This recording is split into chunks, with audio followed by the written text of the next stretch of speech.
Hey, folks, this is Coach Roger coming to you live, and I appreciate all of you. You got to ring the victory bell for being here and being so amazing. And you know who else who is amazing? My next guest. Let me tell you all about him. Sturdy Mckee. He spent the past 20 years as a physical therapist and practice owner, growing San Francisco sport and spine physical therapy. After deciding to use his expertise in a new way, he transitioned into the field of business coaching around 2016. Sound familiar, people? Leveraging his experience and learning to help others grow their businesses. He's the co-author of The Best Small Business in the World. Sturdy loves helping entrepreneurs, owners, and founders level up their customers' experience to stand apart from the crowd. He lives in San Francisco with his lovely wife and three beautiful children. So, without any further delay, the one, the only, Sturdy Mckee.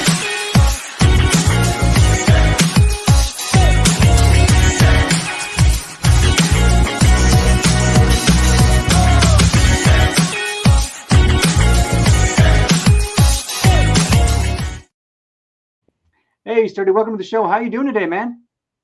Good, Roger. How are you, man? I'm doing fantastic. Thanks for being here, brother. Now, if you are fantastic too, make sure you click the link below and connect Facebook and StreamYard together. All right, folks, let's dive right into the questions as always, and as always, fast and furious and fun. So, Sturdy, what is the most powerful marketing tool? Yeah, Roger, I think there are a lot of people out there trying to sell different marketing things, right? Mm-hmm. But any business owner, any entrepreneur will, after a moment of reflection and pause, will tell you their most Mm-hmm. powerful marketing tool is word of mouth, right? It's what their customers, clients, patients, whoever say about them to other people. Mm-hmm. So, and I remember my father saying this too, is that he doesn't even advertise. He's been a dentist for 55 years. He's finally retiring Mhm. this year, maybe. And Hey, he and well, he's he that's is getting moral. older there, but I know. But he said the same thing. As I asked him, like, how does he advertise? Like, oh, I don't really advertise. It's just people just talk about me. I was like, really? And I never understood that until a few years ago. It's like, wow, word of mouth advertising is the best way. So, what about, how does your customers' experience affect what they say about you? Well, yeah, it's the keystone, right, to everything they say Mhm. about you. So, people are going to talk about you. Here's a challenge question, right? People are going to talk about Yeah, three things at dinner tonight. Are you right. Was their experience with you worth making the top three? Mm, gotcha. So, All right. when you talk about your dad and being a dentist, was the Mm-hmm. experience with that office something that was big enough that it's going to make the top three things?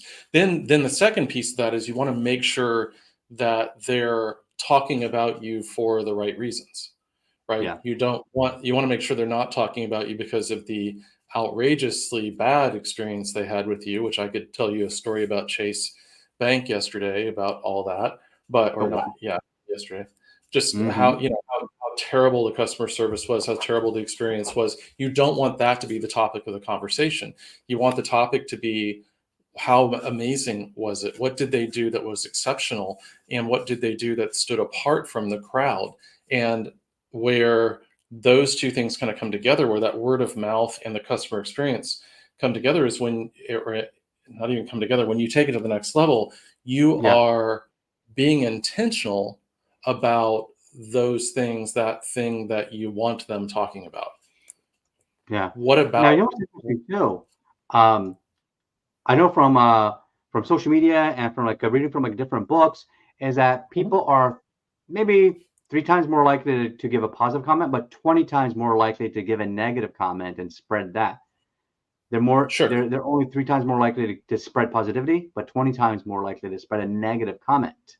Because that Right. negative experience, our brains are hardwired to recall negative experiences, right? All stems Yeah. back to the caveman days where you're going down two paths and the one of them you get jumped by a saber-toothed tiger. Guess what? You're going to recall that a negative experience as a survival tool. And unfortunately, fast forward now to social media days. Now we recall that as leaving negative reviews. Oh my Yeah. God. And Yeah. I mean, the consequences aren't as dire in most mhm, cases now, right, with the negative experiences as they were. But yeah, you're exactly right. Evolutionarily, we're hardwired to be be more cognizant, be more avoidant of those negative experiences. And likewise, we're also reluctant to do things that are new. So when that mhm, new thing is met with a negative experience, it only yeah, reinforces those kind of biases, and then we don't want to do that.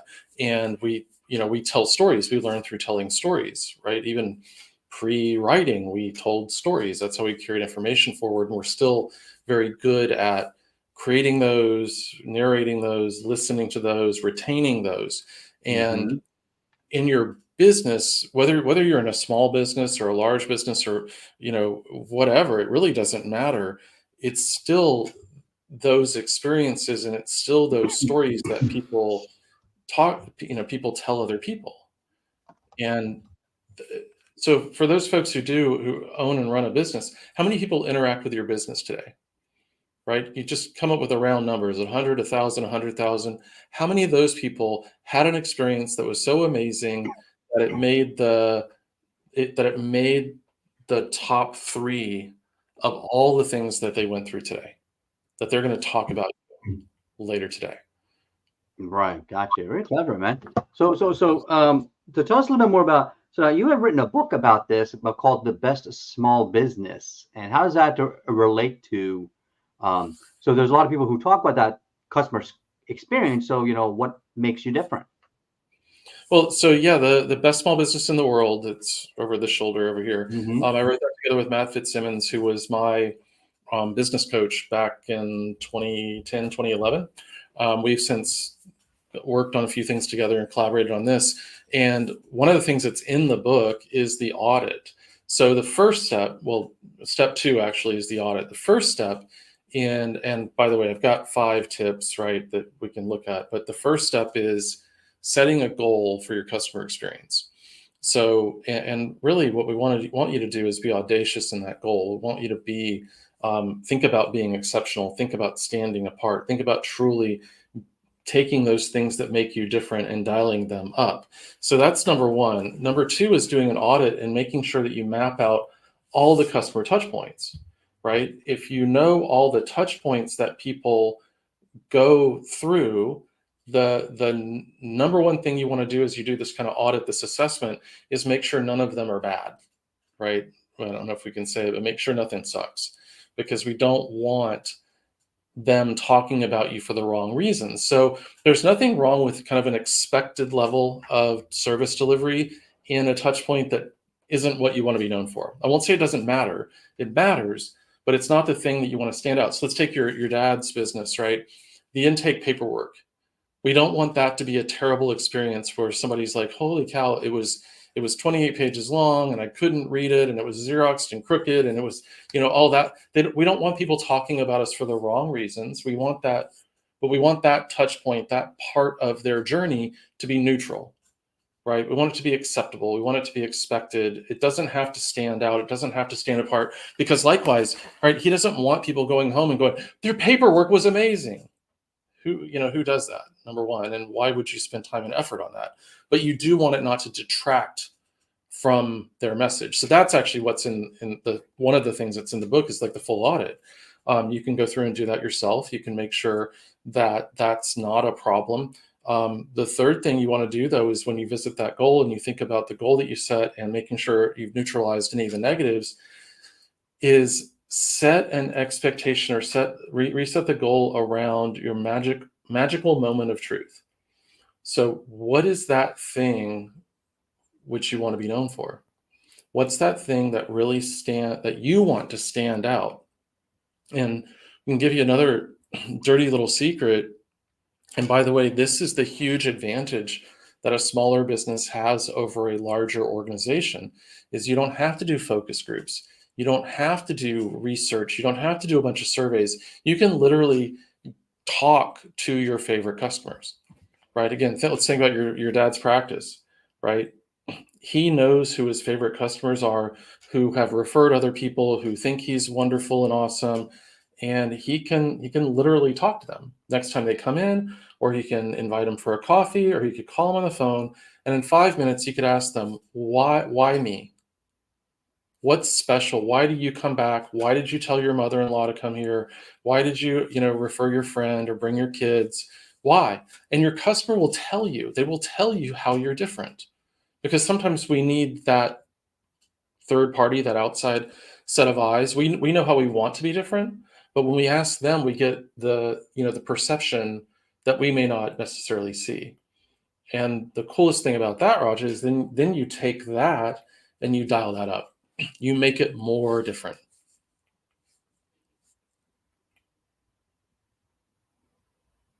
You're muted.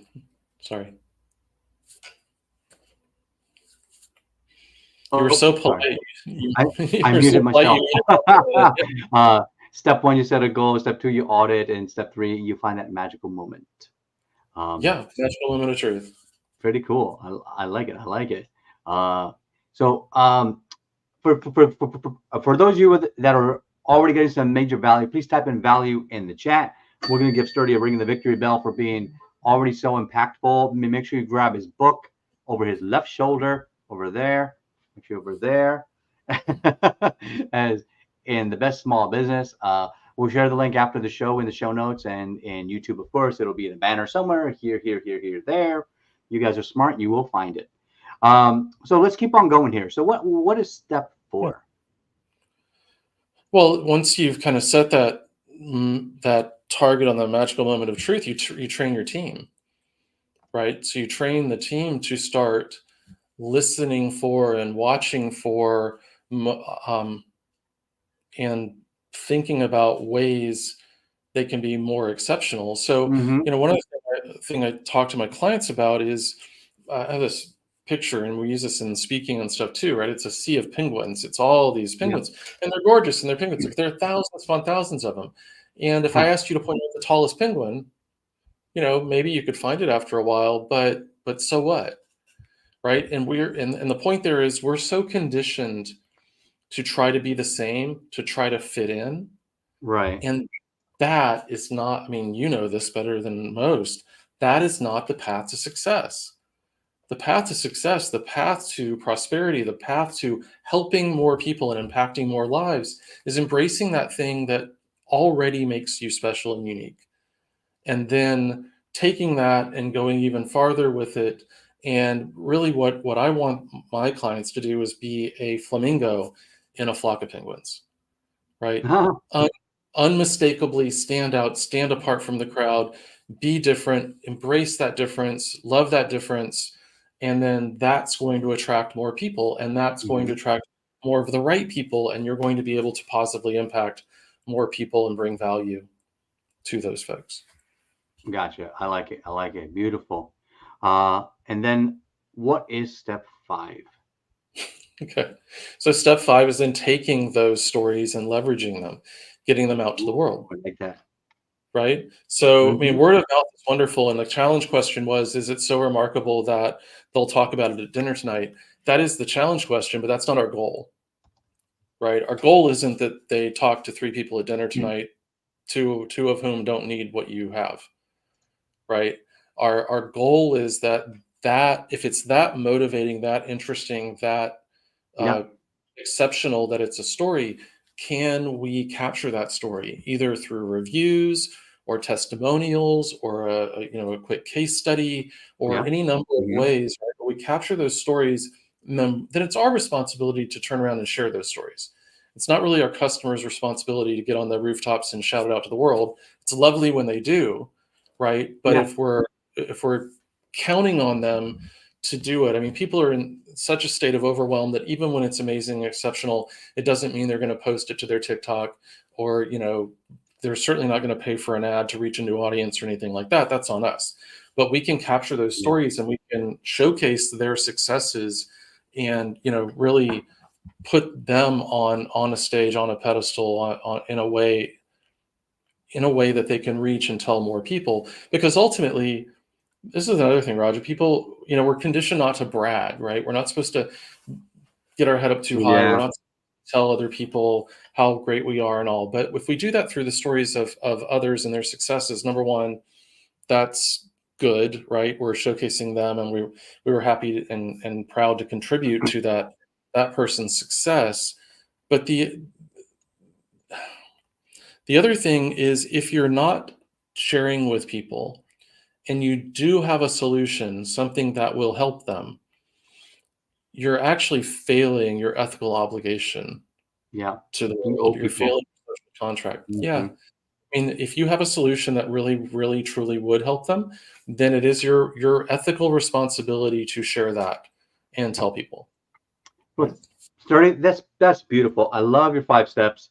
And now, well, for everybody who's watching on the live, you are thriving. Give us some likes and some thumbs up. And those that are on the replay, you get to play again. Make sure you also give us some likes and thumbs up. And if you're watching on YouTube, make sure you like and sub for our channel as we just launched it. So, by the way, this is episode number 367. So, for the past couple of years, we've been on other social media platforms. We just added YouTube 2 weeks ago, so you won't see a lot of interviews there yet, but they're coming, and all the replays are coming up. I'm going to post them all, so please do so. Now, Sturdy, before we're going to shift gears a little bit and Sure. talk about what I call the softer side of Sears, and just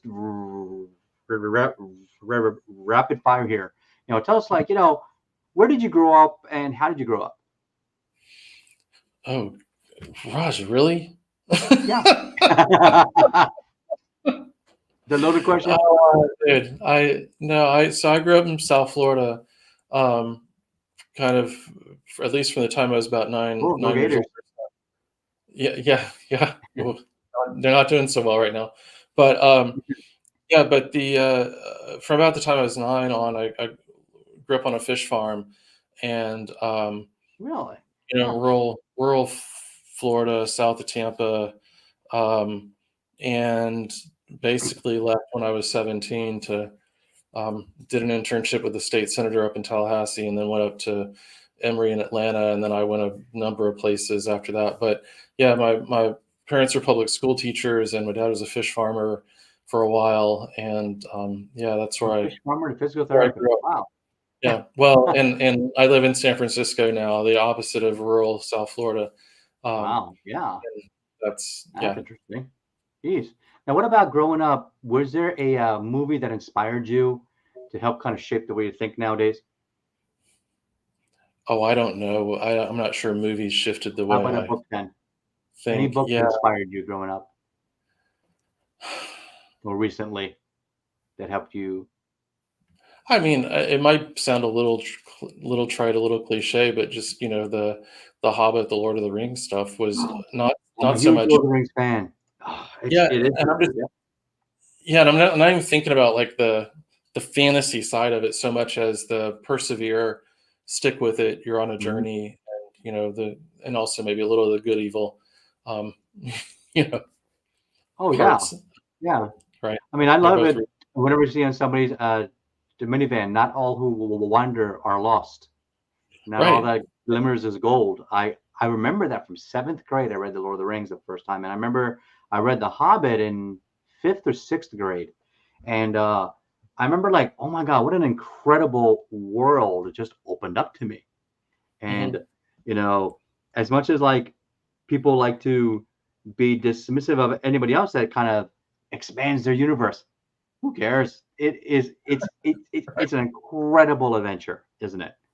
Yeah. Actually, I have the Lord of the Rings. I have the map of Middle Earth right here on my desk. I have yet to put it back up on my wall. I keep saying that. I said that last week with somebody too. So I really do need to pick it up. Um, but it's here in my office, ready to use. What about what is your favorite kind of music? What do you love to do, or what's your jam? Oh, dude, I'm all over the place with that. I mean, if you looked at my playlist, there's everything, hip hop, country. There's a little bit of pop. I was just before we were meeting, I was just putting together a classical playlist, like for when I'm want to not be thinking about words so much, right? When I'm Yeah, cooking or that kind of thing. So, gotcha. I mean, really, truly all over the map. I don't have one genre that I love most. Gotcha. Okay. What's your favorite food? Again, I'm real eclectic, man. I, well, I lived in China, so there's some things that were Hmm. from there that I really, really like that are a little harder to find sometimes, like the scallion pancakes and jiaozi and stuff like that. We'll Certain stick with noodles. that. All right. Yeah, and then and then across the board, I love Thai, Indian, Pakistani, Mexican. That's one of the beautiful things about living in California and San Francisco is the only thing we don't have that's good here, Raja, is barbecue. Like the Mm. barbecue out here it's terrible. And it's really hard to find good barbecue anywhere Gotcha, anywhere. gotcha. And I remember back in February, like I went to a keynote camp, and we were in Texas, and like, man, everything has brisket on it. Everything everything is barbecue, and it was a lot of it. So I remember Yeah. enjoying it, and remember being happy to when I came back. I'm like, man, I really need a salad now. It's just that's true. Um, but oh, that's fantastic. So hold on right now. Hold that thought. All right. So listen. Yeah, the food court. Listen, we need Chinese food, Japanese food, Indian food, and some American food. And if you can, call Texas Steakhouse. Make sure you get some nice 22-ounce porterhouse and some ribs. All right. So that's my totally real call. They're gonna bring you some food in the green room and try to save me some before we shift gears here. Okay. So we'll see you in just a in just a minute. Please enjoy. All right. So now, folks, while Sturdy is enjoying all of his amazing food, don't forget that we have our sponsor segment of the week. This week we have Talkadot. Now, Talkadot, if you don't know, as a speaker, a coach, and entrepreneur, if you present anything, it puts a QR code up on your slide deck. You can put it up there, and it will help track your. It'll help you track your referrals and help you track your customers. So definitely grab that link down below. We also have my book that came out. It is now an international bestseller. It's the Blue Talks book. Make sure you grab that link as well. And also, lastly, this is for you corporate guys and gals over there. My keynote or workshop, if you need to reach me, it is rogervaidya.com. So while we're doing that, let's go right into what it is we're talking about here. Now, I want to ask you here. So now, Sturdy had mentioned that that word of mouth, that connection, that know like trust factor. Let's talk a little bit about that today in our 60-second mind shift. So today, our shift is all about who do you know, who do you like, who do you trust. Now, why is it that know like trust factor? Why is that so important for you? That's because when you connect with someone and you need to make a sale or a purchase, why is it that movies have their trailers come out 6 months ahead or 3 months ahead? When you go to the movie theater itself, there are some trailers for movies at least 3 months out, especially for the summer season. They're almost 6 months out, and it's even though it's fun, you say, "Oh man, it's so far away." But the reason why they do that is the average person needs 7 to 12 touch points. That means connection points, or second 12 times that they've seen it, heard it, smelled it, tasted it, and watched it, so that they know what it is that they want to buy later on. And same thing goes with coaching or entrepreneurship, or as a speaker, you need to connect with event planners. Are you connecting enough? And it doesn't mean to just spam their inbox. Don't do that. What we're talking about is, do you make a tangible connection with them in a way that it makes them want to remind themselves that you are the answer to their question, their need, their problem, their solution to what they want. And if you're not, then guess what happens? Then you get forgotten. But if you are, then know, like, and trust, because you've been there 7 to 12 times, all of a sudden now, because you've been marketing correctly and ethically, now that next client or customer wants to connect with you or potentially wants to buy from you. And that's how you make consumers, and that's how you connect and make long-term consumers, which is where all the money is, isn't it, folks? All right, folks. So while I bring back here Sturdy here, don't forget also, we also help you to make the next version of you. Make sure that you make your own speaker reel or marketing. Here's an example of what we can do for you. When you throw a rock into a lake, what happens? No, There's a splash. You make an impact, and then you get waves. And then you don't know where those waves are going. Those waves are going past around the reeds, and you don't know where that impact is. So all of you out there, when you're on stage, you don't know where your impact is going to end. It's never going to end.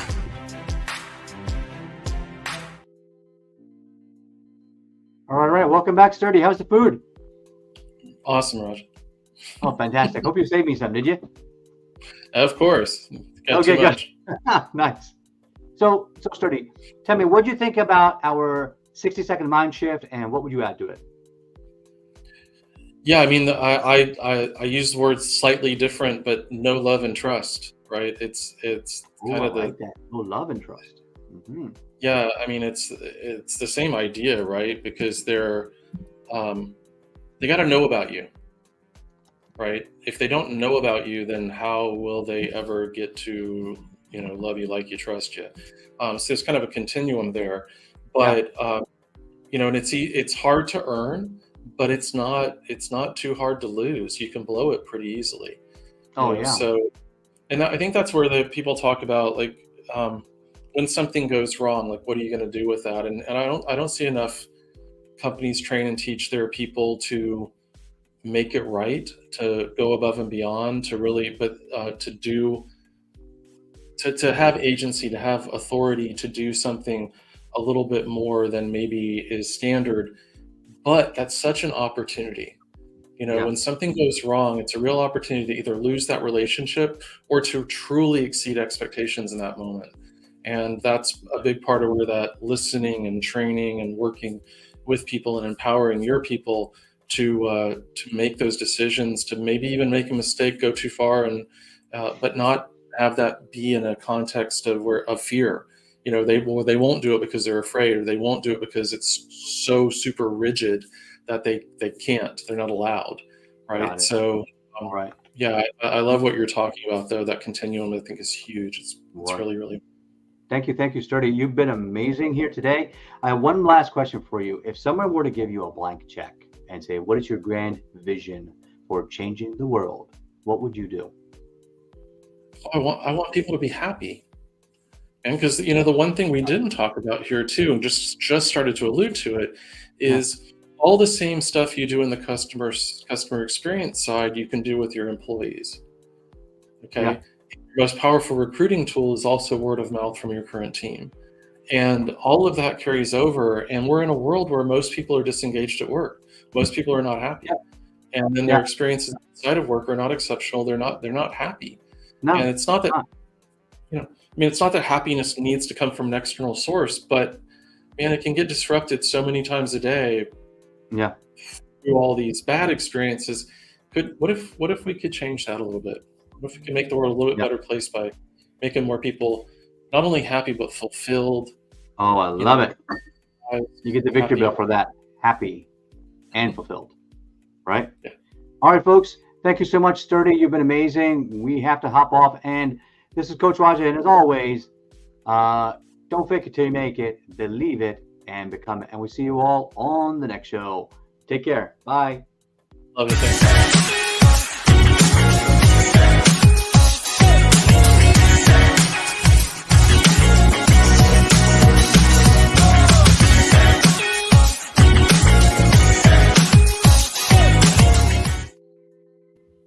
All right, 3 quick questions, and then you are out of here, my friend. What was your favorite part about being on the show today?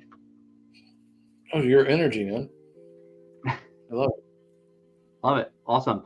What was your biggest takeaway from the show today? Oh. I know there's so many, right? So many to choose from. There are, and I was also so kind of in my head trying to make sure I'm on. So,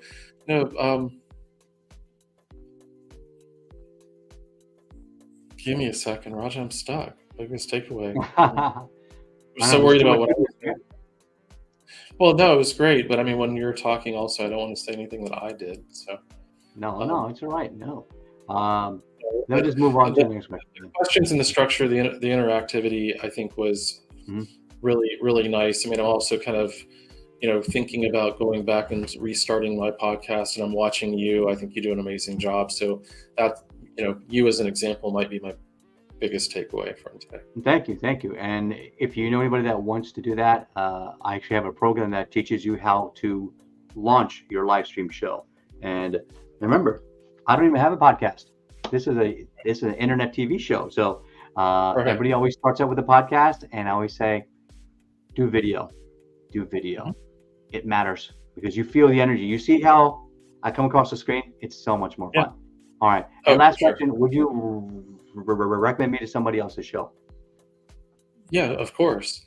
Fantastic. All right, man. Then I already did after our meeting today. I sent two requests like, do you want to be introduced? So I've got one response back saying yes. Fantastic. Great. Yeah, and then I have a few for you as well. So, all right, folks, thanks so much, everybody. We are officially off the air.